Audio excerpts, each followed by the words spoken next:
Feltar Corvain stood at the edge of the crystal platform, watching the stars through the clear dome of the command ship. The lights looked the same as they had 800 years ago, when Veltar first opened their eyes in this crystalline body. Death meant nothing to the ethereals. When their crystal forms broke, their minds simply moved to new ones. It was like changing clothes.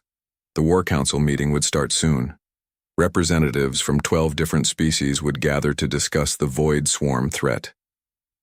Veltar had fought in many wars, but this enemy was different. The swarm consumed everything. Planets, stars, even the space between them. They left nothing but empty darkness behind. Veltar's communication crystal buzzed softly. The other commanders were arriving. The fortress kind came first, their metal bodies clanking against the floor. The energy beings from Lux floated in next, glowing blue and white. Then came species Veltar had worked with before, the rock people, the gas creatures, the plant minds. But today there would be someone new. The humans. Veltar had heard about humans but never met them. They came from a small blue planet called Earth. Their species was very young, only 200,000 years old. Most species needed millions of years to reach the stars. Humans had done it in less time than Veltar had been alive. The meeting room filled with different shapes and sizes of alien life. Veltar took their place at the command table. The hologram in the center showed the swarm's latest attacks. Red dots marked dead worlds. There were too many red dots. "The situation grows worse," said Commander Thex of the Fortress kind. His metal voice echoed in the room. "The swarm consumed the Vega system yesterday. 3 billion lives lost." Veltar nodded. Numbers were just data to an immortal mind. 3 billion? 3 million? 3. The swarm would consume them all if not stopped. What mattered was strategy, not the temporary lives that would be lost. The door opened with a soft hiss. The humans entered. Veltar studied them with interest. They were small compared to most species in the room. Their bodies looked soft and weak. They had strange hair on their heads and water in their eyes.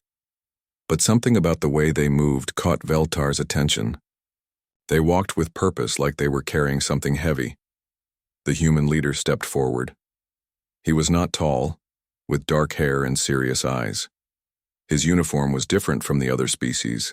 It had small metal pieces on it and cloth, strips with symbols. "I am Captain Lee Do-hyun of the Earth Defense Force," the human said. His voice was steady but had something in it that Veltar could not name. "We are here to help stop the swarm." Other commanders welcomed the humans politely.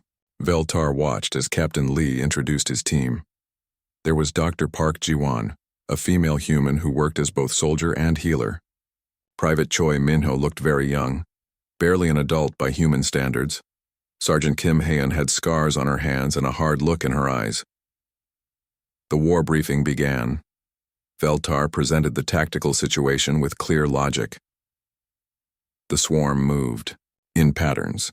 They could be predicted and trapped if the Allied forces worked together.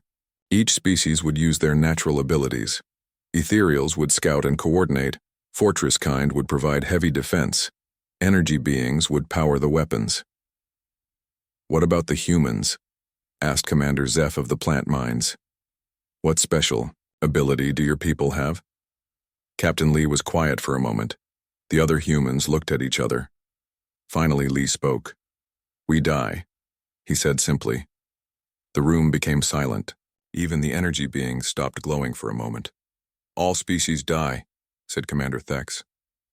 "What makes human death special?" "We only die once," said Dr. Park Ji-won. "When we are gone forever. There is no coming back, no second chance, no transfer to a new body." Veltar felt confused. This was not a strength. It was a terrible weakness. How could a species survive if death was permanent? How did they function knowing that any moment could be their last? "We know every day might be our last day," continued Captain Lee. "Every choice matters because we cannot undo it. Every person matters because we cannot replace them. This makes us fight differently than species who can return from death." The briefing continued, but Veltar's mind was elsewhere. The human words did not make sense. If death was permanent, why did they not spend all their time hiding? Why did they volunteer to fight the most dangerous enemy the galaxy had ever seen? After the meeting, Veltar found themselves walking beside Captain Lee toward the transport ships. The human was looking at a small flat object in his hands. It showed the faces of other humans, a female, and two small ones. "Your family?" Veltar asked. Lee nodded. "My wife Suman, and my daughters. They are safe on Earth, but if we fail here, the swarm will reach them eventually. You could transfer your mind to a safe crystal form," Veltar suggested. "The ethereal technology could preserve your consciousness even if your body dies." Lee looked at Veltar with surprise. "But then, I would not be me anymore, I would be a copy of me. The real Lee Do-hyun, the one who loves his family and remembers his first kiss and feels fear in his stomach before battle, that person would still be dead." This made no sense to Veltar. Consciousness was consciousness. The body was just a container. But the humans seemed to believe that their temporary flesh was somehow connected to who they were. Over the next few days, Veltar observed the human soldiers preparing for battle. They did strange things. Private Choi Minho wrote long messages on paper and gave them to other humans.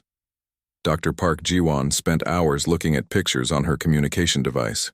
Sergeant Kim Haeun recorded a video message speaking to someone she called Little Star. "Why do you do these things?" Veltar asked Dr. Park during a meal break. "In case we do not come back," she said. "We want the people we love to know what we were thinking about in our last moments. But you have not died yet," Veltar pointed out. "You might survive the battle." Dr. Park smiled, but it was a sad smile. "Yes, we might. But we might not. Humans have learned to live with both possibilities at the same time. We hope for life, but prepare for death." Veltar tried to understand this logic. It seemed like living in constant fear. But the humans did not act afraid. They joked with each other, sang songs from their home world, and shared food. They acted more alive than many immortal species Veltar knew. The transport ships were loading supplies for the first battle. Veltar watched human soldiers checking their weapons and equipment. They moved with careful precision, but not the cold efficiency of other species. There was emotion in their movements. Love, fear, determination, sadness all mixed together. "Captain." Lee approached Veltar as the final preparations began. "Commander, I want to thank you for accepting us into this alliance. Many species would not trust such a young race with such an important mission." "Your weapons technology is impressive," Veltar replied. "Your tactical proposals show creative thinking. Why would we not include you?" Lee was quiet for a moment. "Because we are mortal. Because we make decisions based on feelings as much as logic. Because we might do unexpected things to protect what we love." "Is this a warning?" Veltar asked. "It is a promise," Lee said. "We will fight harder than any immortal species because we have everything to lose. But we might also take risks that seem foolish to minds that have forever to think about consequences." The transport ships launched toward the first battle zone. Veltar sat in the command center, surrounded by displays showing the positions of all Allied forces. The human ships flew in tight formation, their communication channels filled with chatter about tactics, jokes, and personal messages. Veltar began to wonder what it would be like to know that each moment might be the last. The thought was uncomfortable. For 8 centuries, time had been infinite. There was always more time to learn, to grow, to experience. But humans lived as if time was the most precious thing in the universe. As the fleet approached the swarms, outer defenses, Veltar made a decision. These humans were interesting. Perhaps studying them would provide insights into new combat strategies. After all, a species that had reached the stars in such a short time must have some advantages. Veltar had no idea that soon, everything they thought they knew about life and death would change forever. The first battle began at dawn on Kepler Station. Veltar watched from the command ship as thousands of Allied vessels moved into position around the massive space station. The void swarm had turned the research facility into a breeding ground. Dark organic shapes crawled across its metal surfaces like a disease. Veltar coordinated the attack through quantum communication links with all species commanders. The plan was simple and logical. Fortress kind would provide heavy assault from the front. Energy beings would disable the station's power systems. Plant mines would release toxic spores to weaken swarm creatures. Ethereals would phase through solid matter to strike key targets. Each species knew their role and would execute it with perfect efficiency. Veltar had run similar operations hundreds of times over the centuries. War was mathematics. Calculate enemy strength, apply superior force, minimize losses. But as the battle began, Veltar noticed something strange about the human attack patterns. Captain Lee's forces did not follow the standard formation. Instead of staying in safe positions behind the heavy assault units, human ships moved closer to the station. They flew between the massive fortress-kind vessels, using them as cover while advancing into more dangerous positions. Captain Lee, Veltar transmitted, "Your ships are moving outside the planned attack zone. Return to formation." "Negative, Commander," came Lee's reply. "We can see things from here that the long-range scanners cannot detect. There are survivors trapped in Section C." Veltar checked the tactical displays. Section C had been marked as completely overrun by swarm creatures. The probability of survivors was less than 2%. Standard protocol was to avoid such areas until the main assault was complete. "The risk is too high," Veltar said. "We will search for survivors after securing the station." "By then they will be dead," Lee replied. His voice carried that strange quality again, something Veltar could not name. "We are going in." Before Veltar could respond, the human ships accelerated toward the station. Dr. Park Ji-won's voice came over the communication channel. "Transport 7 to all human units. I am reading human life signs in the research lab. Faint, but definitely human. Someone is still alive in there." Veltar watched in confusion as the entire human force changed their attack plan without orders. They ignored the strategic targets and focused on areas where their scanners showed possible survivors. This made no tactical sense. Rescuing a few individuals would not help win the battle. The other species commanders noticed the humans' behavior as well. "The flesh creatures are acting unpredictably," transmitted Commander Thex of the Fortress kind.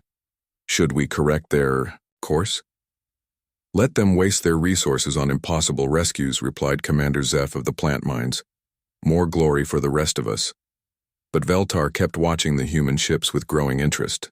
They moved differently than other species, not with cold calculation, but with something that looked almost like desperation. Yet their tactics were working. Human ships slipped through swarm defenses that had stopped larger vessels. Their pilots took risks that no immortal being would consider. Private Choi Min-ho's fighter craft dove straight into a cluster of swarm creatures surrounding an escape pod. His ship took heavy damage, but he managed to grab the pod and pull it to safety. Inside were 3 researchers who had been hiding for 6 days. "Rescue successful." Choi's voice crackled through the damaged communication system. 3 souls coming home." 3 souls. Veltar wondered why the young human used that word instead of individuals or units. The battle intensified as more swarm creatures emerged from the station's interior.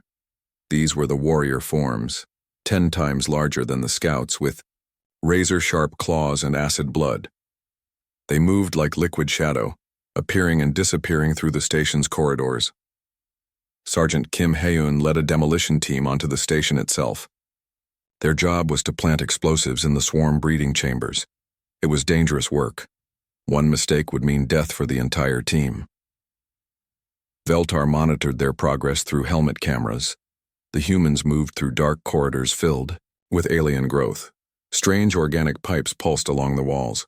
The air was thick with spores that would be toxic to most species. "Movement ahead," whispered one of Kim's team members. "Big movement." A massive swarm warrior rounded the corner. Its claws scraped against the metal floor, leaving deep gouges.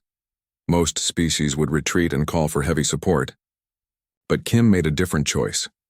"Go," she told her team. "Plant the charges. I will hold it here." "Sergeant, That thing will kill you, protested another soldier. Maybe, Kim replied. But it will not kill you. Go. That is an order. Veltar watched, as Kim faced the creature alone. She was tiny compared to the alien monster, but she did not run. Instead, she pulled out 2 explosive devices and held them in her hands. Come on, ugly, she said to the creature. Let us dance. The battle was brief and violent. Kim used the narrow corridor to her advantage, making the creature come to her instead of rushing into open space. She dodged its claws by inches, always staying just out of reach. But Veltar could see that she was slowing down. The toxic air was affecting her breathing. The creature's acid blood had splashed on her armor, eating through the metal. When the creature finally cornered her, Kim smiled. Tell my daughter I kept my promise, she said into her communication device. Then she activated both explosive devices. The explosion shook the entire section of the station. When the smoke cleared, both Kim and the creature were gone. But her team had completed their mission. The breeding chambers were destroyed. Veltar stared at the empty corridor on the screen. Kim had chosen to die to save her team. Not because she was ordered to, but because she decided that their lives were worth more than her own life. This made no sense to an immortal mind. If Kim had survived, she could have fought in future battles. Her experience would have been valuable. Instead, she threw away years of training and knowledge for a temporary tactical advantage. But the other humans did not seem to think Kim had wasted anything. Captain Lee's voice came over the communication channel, steady but filled with emotion. Sergeant, Kim Haeun gave her life to complete the mission. She will be remembered. All units advance in her honor. The human forces fought with renewed energy after Kim's death. Instead of being weakened by the loss, they seemed to grow stronger. They took greater risks, pushed harder against enemy positions, showed no fear of the swarm creatures. Dr. Park, Ji-won established a medical station in a damaged section of the research facility. Swarm creatures kept attacking her position, but she refused to evacuate. I have wounded soldiers here, she told Veltar when ordered to retreat. I am not leaving them. You will die if you stay, Veltar pointed out. Then I will die, Park replied. But I will not abandon people who trusted me to help them. Veltar watched as Park treated injured soldiers while battle raged around her. She had no combat training, but she fought off attacking creatures with medical tools and improvised weapons. When her supplies ran low, she used parts of her own equipment to keep others alive. A swarm warrior broke through her defenses and advanced on the medical station. Park stood between the creature and her patients, holding nothing but a surgical laser. You want them? She said to the alien monster. You go through me first. The creature was 3 times her size and armed with natural weapons that could cut through metal. But Park did not move. She faced certain death to protect people she barely knew. At the last second, Private Choi Min-ho's damaged fighter crashed through the wall. He had used his ship as a missile, sacrificing his only escape route to save the medical station. The impact killed him instantly, but it also crushed the swarm warrior. 2 more souls going home, Park whispered as she knelt beside Choi's body. Thank you, brave boy. The battle for Kepler Station lasted 18 hours. When it was over, the swarm breeding ground was destroyed and the station was secure. But the cost had been high. The human forces had lost 30% of their personnel, including Sergeant Kim Haeun and Private Choi Min-ho. Veltar attended the human memorial service in the station's main hangar. The other species had already begun repairs and preparations for the next battle, but the humans gathered to honor their dead. Captain Lee stood before holographic images of the fallen soldiers. His voice was strong, but Veltar noticed water in his eyes. They chose to give everything for others, Lee said. They knew they would not see their families again, but they fought anyway. They knew they could not come back, but they went forward anyway. This is what humans do. This is who we are. The other humans stood in silence for several minutes. Then, one by one, they spoke the names of the dead. Each name was followed by a short story, something the dead person had loved, a joke they had told, a dream they had shared. Veltar listened to these stories with growing confusion. Why did the humans focus on such small, personal details? What did it matter that Kim had loved growing flowers or that Choi had wanted to be a teacher? They were dead. Their personal preferences had died with them. But as the ceremony continued, Veltar began to notice something. The humans were not just remembering facts about the dead, they were keeping something alive, the part of each person that had made them unique. The story connected the dead to the living in a way that transcended physical existence. Living on a human ship was different from anything Veltar had experienced in 8 centuries of existence. The ethereal commander had expected to observe human combat tactics and return to their own vessel with useful data. Instead, they found themselves drawn into the daily rhythms of mortal life. The human ship, UNS Defiance, was smaller than ethereal vessels, built for speed rather than comfort. Every space served multiple purposes. The medical bay doubled as a research lab. The cargo hold became a training area during off-duty hours. Even the command bridge had small personal items scattered around workstations: photographs, lucky charms, letters from home. Veltar's crystalline form stood out among the soft-bodied humans, but the crew quickly accepted their presence. Captain Lee assigned Dr. Park Jiwon to help Veltar understand human military culture. "Why do your people keep personal belongings at their workstations?"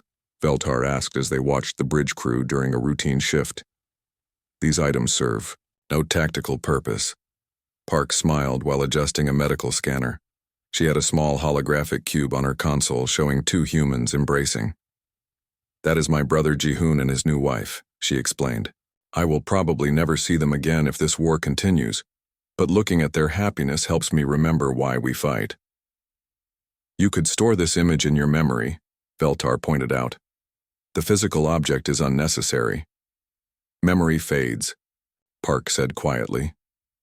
"Human memory is not like ethereal data storage. We forget details. Faces become unclear. Voices change in our minds. These objects help us remember exactly how things were in perfect moments." This was another puzzle for Veltar. Ethereal memory was precise and permanent. Every experience was stored with perfect clarity. But humans seem to prefer imperfect memory combined with physical reminders of important moments. Over the following weeks, Veltar observed human behavior during combat preparation. The crew of the Defiance had rituals that made no logical sense but seemed important to them. Before each battle, the humans gathered in small groups to share meals. They did not eat standard military rations efficiently. Instead, they prepared food together, sharing stories while they cooked. Some humans had brought spices and recipes from Earth, creating familiar tastes that reminded them of home. Veltar watched Dr. Park teaching young crew members how to make Korean soup using ship supplies. The process took 3 times longer than necessary, but the humans seemed to value the time spent together more than efficiency. "Food is memory," Park explained when Veltar questioned the practice. "When I taste this soup, I remember my grandmother's kitchen, my mother's voice, my first day of medical school when I was homesick. These flavors connect me to every version of myself I have ever been." Another human tradition puzzled Veltar even more. Every few days, crew members would gather in the ship's small recreation area to share music. They sang songs from Earth, played simple instruments, and told stories about their homeworld. Veltar listened to one song that seemed to make many humans cry. It was about a soldier who died far from home and his promise to return someday to the people he loved. The melody was simple, the words were sad, but the humans sang it with powerful emotion. "Why do you sing about death and sadness?" Veltar asked Captain Lee after one of these gatherings. Lee was quiet for a moment, cleaning an old acoustic guitar. "Because sadness shared becomes easier to carry," he said finally. "When we sing about loss together, we remember that we are not alone in our fear. The music connects us across time and space to everyone who has ever felt the same pain. But dwelling on negative emotions reduces combat effectiveness," Veltar observed. "Immortal species focus on positive outcomes and logical solutions." "Maybe," Lee agreed. "But humans are not logical creatures. We are emotional creatures who learn to use logic as a tool. Our feelings make us fight harder, not weaker. Love makes us brave. Sadness makes us careful with each other's lives. Fear makes us smart about danger. The human approach to medical care also confused Veltar. Dr. Park spent hours with wounded soldiers, not just treating their physical injuries but talking with them about their fears, their families, their dreams for the future. One young soldier had been badly injured in a swarm attack. His legs were damaged beyond complete repair, meaning he would walk with difficulty for the rest of his life. Among ethereals, this would be a minor inconvenience. Consciousness could transfer to a new, perfect body. But the human was devastated. Veltar watched Dr. Park sit beside the soldier's bed for an entire night, holding his hand while he cried and talked about his fear of being useless to his unit. "You are wasting time that could be spent on more serious cases," Veltar told Park during a brief break. Park looked tired but determined. "His body will heal in a few weeks," she said. "But his spirit is broken right now. If I fix his legs but ignore his heart, he might survive the injury but die from despair. Humans need both physical and emotional healing to be whole." "Emotional states are temporary," Veltar pointed out. "They pass with time." "Some do," Park agreed. "But some emotional wounds become permanent if they are not treated with care. A human who loses hope might still be alive, but they stop being truly human. We become empty shells going through motions without meaning." This conversation stayed with Veltar for days. The idea that consciousness could be damaged by emotion was foreign to ethereal understanding. Mental states were just data patterns that could be adjusted or overwritten, but humans seemed to believe that their emotions were inseparable from their identity. The war intensified as the Void Swarm adapted to Allied tactics. Intelligence reports showed the enemy developing new weapons and strategies. The next major battle would take place at Titan Research Facility, one of the galaxy's most important scientific installations.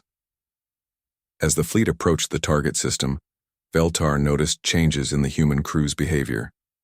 They became quieter, more focused. The evening gatherings continued, but the songs were different. Older, more traditional, filled with references to home and family. Dr. Park spent more time checking and rechecking medical supplies. Captain Lee reviewed tactical plans obsessively, looking for ways to minimize casualties. Even the youngest crew members seemed to understand that this battle would be more dangerous than previous engagements.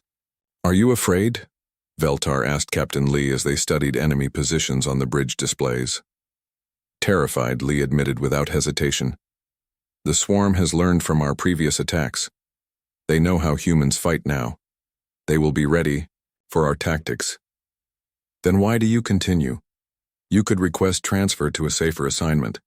Lee laughed, but it was not a happy sound. "There are no safe assignments in this war, Commander. The swarm will consume everything if we do not stop them here. My fear does not change my duty." "But your people could die permanently in this battle."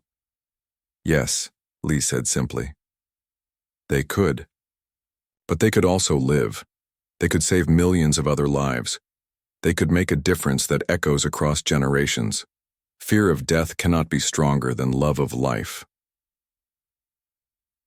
The battle for Titan Research Facility began badly. Swarm forces had set traps based on human tactical patterns. Several Allied ships were destroyed in the first minutes of engagement. The enemy had learned to predict human rescue attempts and used them against the fleet. Veltar watched from the bridge as Captain Lee adapted to the new situation. Instead of abandoning their rescue tactics, the humans became more creative. They used their willingness to take risks as a weapon, making moves that no logical species would attempt. Dr. Park volunteered to lead a medical team onto the facility itself, knowing that swarm creatures would target medical personnel specifically. Her reasoning was simple. Wounded humans fought desperately to survive, but wounded humans with medical care fought with calculated hope. "I will not let them die alone and in pain," she told Veltar before leaving the ship. "Even if I cannot save them all, I can make sure they know they are valued. I can hold their hands as they pass. I can carry their final words back to families who love them." As Park's team departed for the facility, alarms began sounding throughout the ship. Long-range scanners had detected something unexpected. a massive swarm bioweapon approaching from the system's outer edge. It was 10 times larger than anything previously encountered, with enough destructive power to obliterate the entire Allied fleet. The weapon would reach them in 6 hours. All ships could retreat and survive, but Titan Research Facility would be destroyed along with thousands of trapped researchers and Dr. Park's medical team. Captain Lee called an emergency meeting of all human ship commanders. Veltar listened as they discussed options. Retreat meant abandoning people they had promised to protect. Staying meant almost certain death for everyone. The vote was unanimous. The humans would stay and fight. "We cannot win against that weapon," Veltar told Captain Lee after the meeting. "Your tactical analysis shows less than 5% chance of survival." 5% is not zero, Lee replied. "And even if we cannot destroy that weapon, we might delay it long enough for evacuation ships to reach the facility. Sometimes, the best victory is making sure others live to fight another day."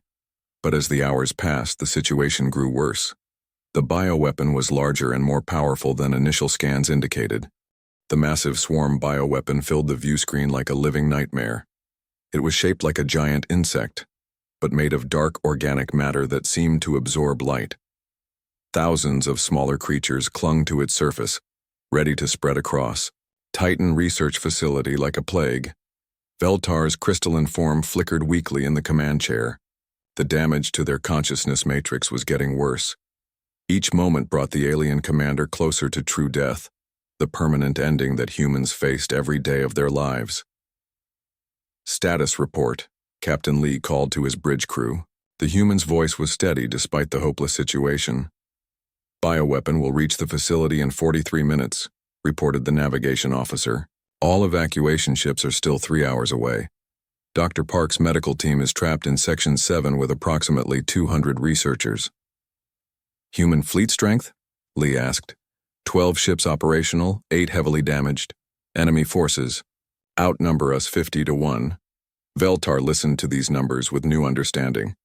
Before experiencing mortality, they would have calculated probabilities and recommended strategic withdrawal.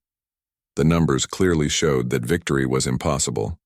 But now, facing their own permanent ending, Veltar saw the situation differently. Those 200 researchers on the facility were not just tactical units or statistical casualties. Each one was a unique consciousness that could never be replaced.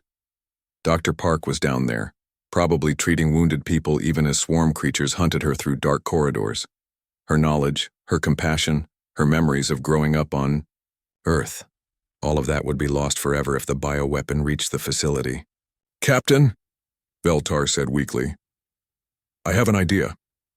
It will probably kill us all, but it might save the people on the facility." Lee turned to look at the dying alien commander. "Tell me." "The bioweapon is following a programmed flight path toward the facility. But swarm creatures are not very intelligent individually. They follow simple commands from the larger organisms that control them." "What are you suggesting?" "We make ourselves a more attractive target," Veltar explained. "If we can convince the bioweapon that this fleet poses a greater threat than the trapped researchers, it might change course to attack us instead." "That would just delay the inevitable," pointed out the tactical officer. "We cannot destroy something that size." "We do not need to destroy it," Veltar replied. "We only need to delay it long enough for the evacuation ships to reach the facility. Sometimes survival is not about winning. Sometimes it is about buying time for others to escape." Captain Lee studied the tactical display for several minutes. Veltar could see him weighing options, calculating costs, considering alternatives. But the human's decision process was different from immortal logic. Lee was not just analyzing probabilities. He was thinking about the promises he had made, the people he was responsible for, the values that made life worth living. "All ships, this is Captain Lee," he announced on the fleet communication channel. "We are going to attempt something that violates every rule of military strategy. We are going to attack that bioweapon directly." Voices erupted from the communication system.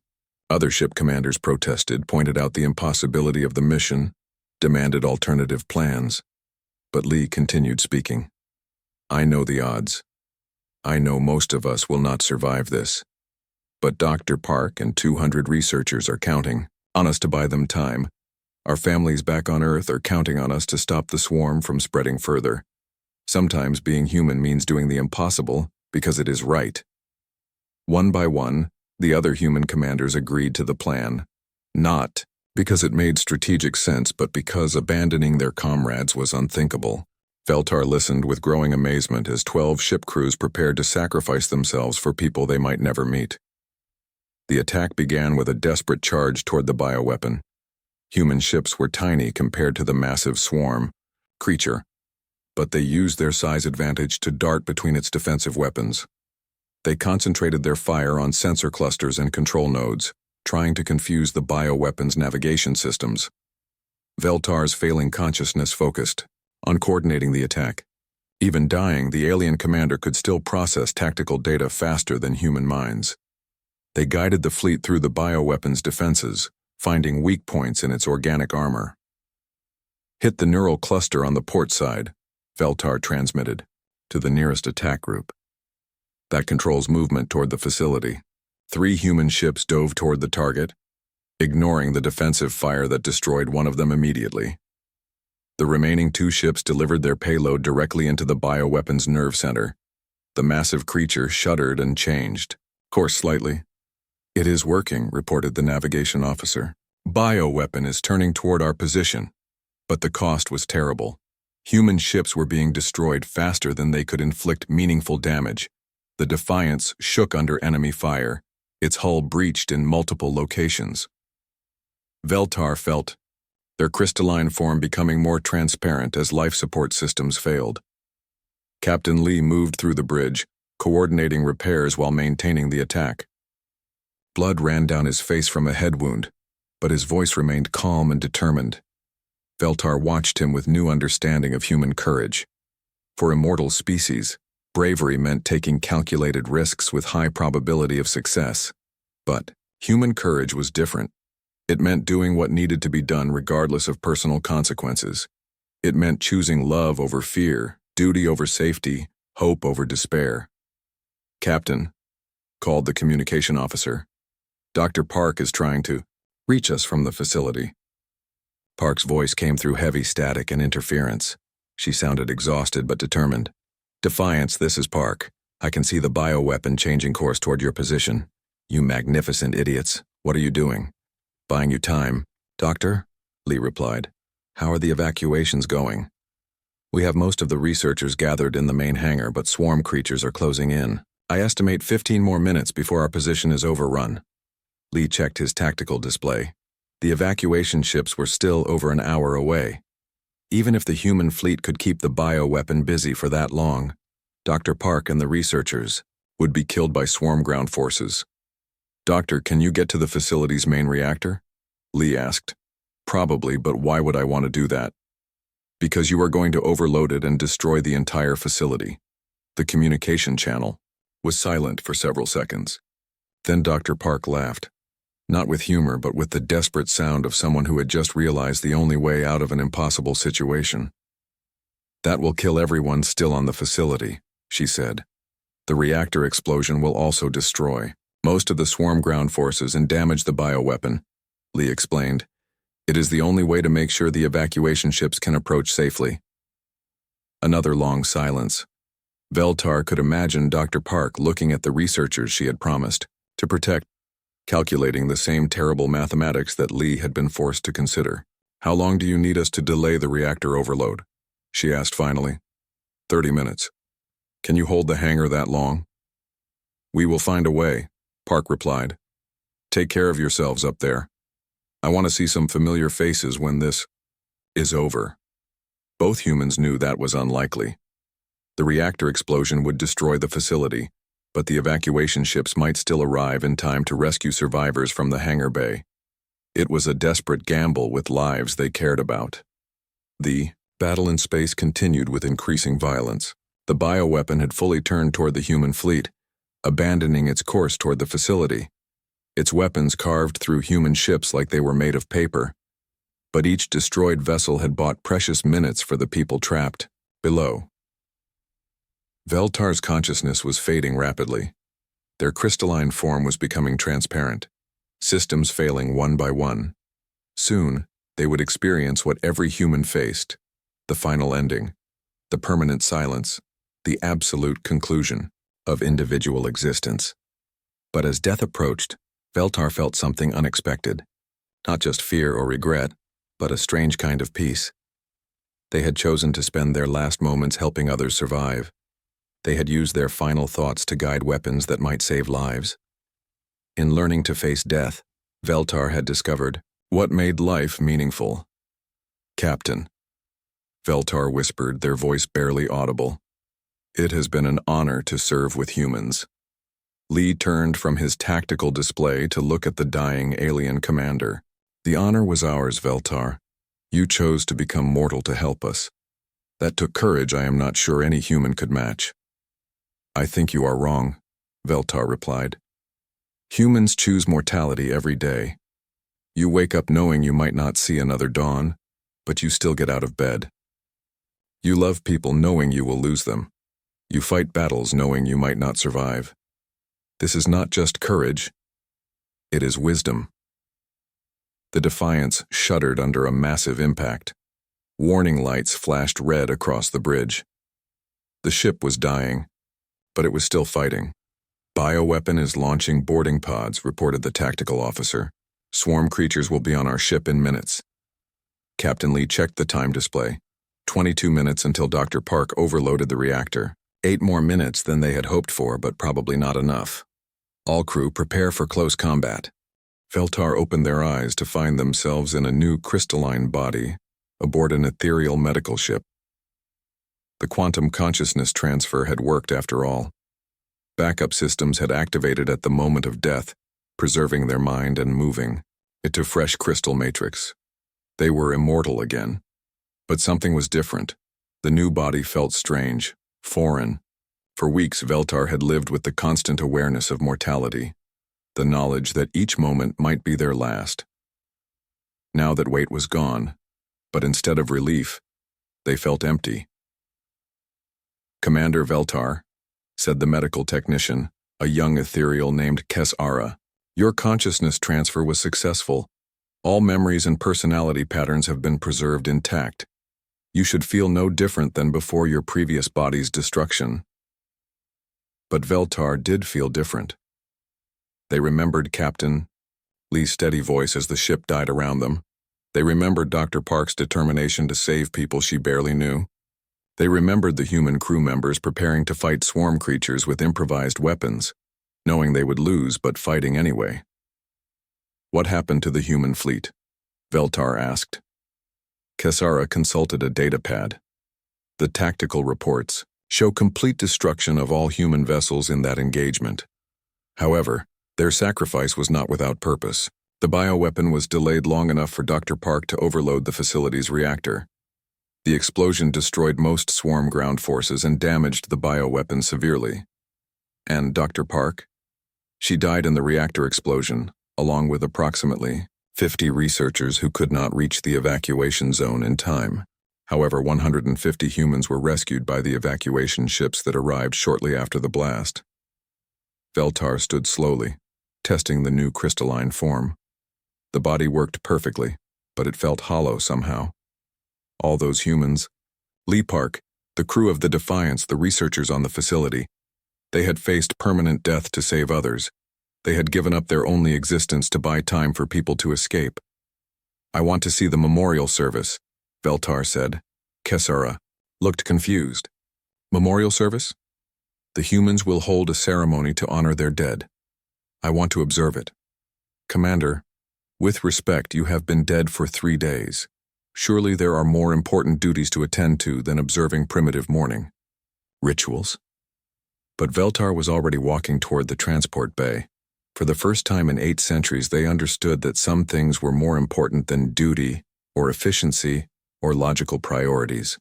The memorial service was held on a human hospital ship that had arrived to treat survivors from Titan Research Facility.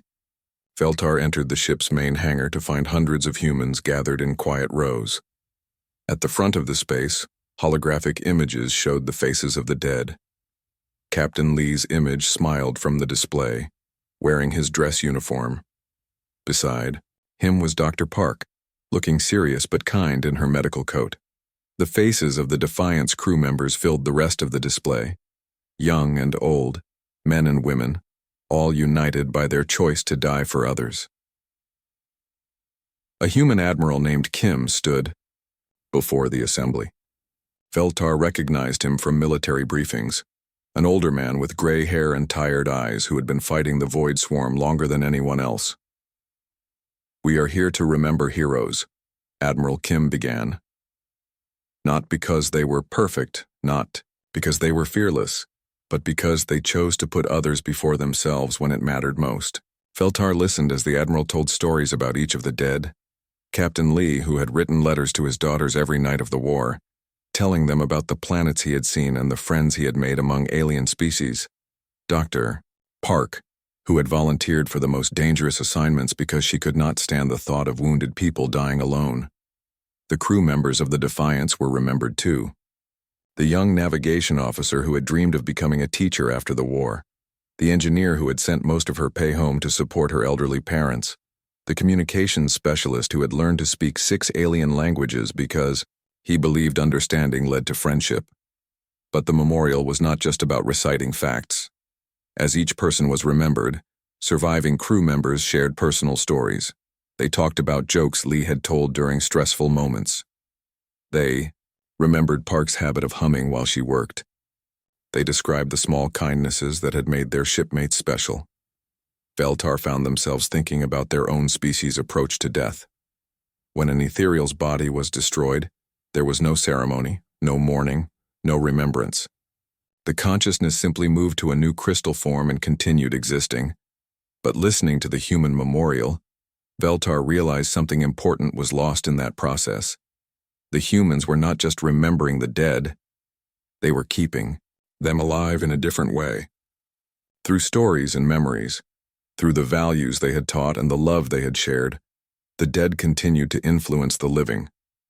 Death might end the body, but it could not erase the meaning that mortal lives had created. After the formal ceremony, Veltar approached some of the survivors from the research facility. They were being treated for injuries and trauma, but they insisted on attending the memorial service. One young researcher named Yoon spoke about Dr. Park's final hours on the facility. "She could have evacuated with the first group," Yoon said. "She had done her job, treated the wounded, organized the defense, but she stayed because 3 people were too injured to move. She died holding their hands, making sure they did not die alone." An older scientist named Cho described Captain Lee's final transmission to the facility. "He told us not to be afraid. He said that humans had been dying bravely for thousands of years, and we were part of that tradition. He made our fear feel smaller and our courage feel bigger." Veltar spent hours listening to these stories, trying to understand how humans processed loss and found meaning in tragedy. Gradually, a new understanding began to form in the alien commander's crystalline mind. Humans did not fight the void, swarm despite being mortal. They fought because they were mortal. Their limited time made every moment precious. Their vulnerability made them protective of others. Their knowledge of death made them choose life again and again, even when that choice was difficult. In the days that followed, Veltar made a decision that shocked the ethereal command structure. Instead of returning to immortal vessels, they requested permanent assignment to human fleets. They wanted to continue learning from mortal beings who had taught them more about existence in a few weeks than 8 centuries of immortal life had provided. The request was denied. Ethereal commanders were too valuable to risk on human ships, especially commanders who had already experienced one consciousness transfer. But Veltar had learned something from humans about the power of individual choice. They resigned from the ethereal fleet and requested refugee status with the human forces. "Why would you give up immortality?" asked Admiral Kim during Veltar's integration interview. "You could live forever, see the galaxy evolve, witness the rise and fall of civilizations. Why choose to become vulnerable to permanent death?" Veltar considered the question carefully. Through the ship's viewports, they could see the construction of a new memorial station dedicated to the humans who had died at Titan Research Facility. Workers from a dozen different species were contributing to the project, inspired by stories of human sacrifice. Because immortality without meaning is just existence, Veltar replied. I have learned that consciousness without consequence lacks the terrible beauty that makes humans willing to sacrifice everything for others. I want to live as if my choices matter, as if my time is precious, as if my death could have meaning. Admiral Kim smiled sadly. You understand that we cannot offer you true mortality. Your consciousness is still quantum-based. If your body is destroyed, you will simply transfer to a new crystalline form. Then I will choose to live as if I am mortal, Veltar said. I will make decisions based on love rather than logic. I will value time because it feels limited. I will fight for others because their lives are irreplaceable. The Admiral approved the transfer. Veltar was assigned to a new human vessel, the UNS Remember, which had been named in honor of the Defiance crew.